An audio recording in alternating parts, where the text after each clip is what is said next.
相信大家都好掛住日本㗎喇，不如今日整一個大阪燒啊！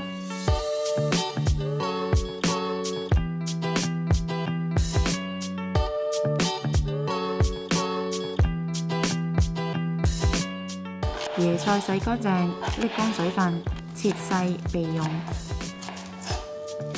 喺大碗中加入麵粉，然後再加入鹽同鮮魚粉，撈勻至冇粉粒，再逐少加入水撈勻，至到乳酪狀麵糊。喺麵糊中加入雞蛋，撈勻，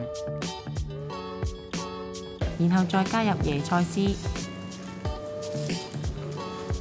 將佢混合好。落油，開中火燒熱煎鍋，倒入麵糊之後轉細火，鋪上豬肉片，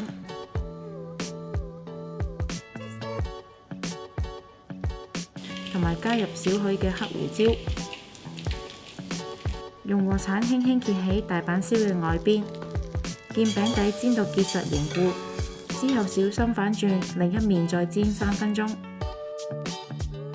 當兩面都煎到金黃熟透，就可以上碟啦。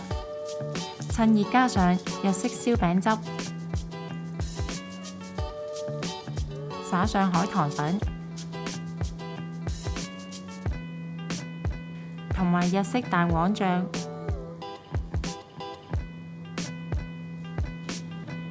最後加入木魚絲，就可以趁熱享用啦。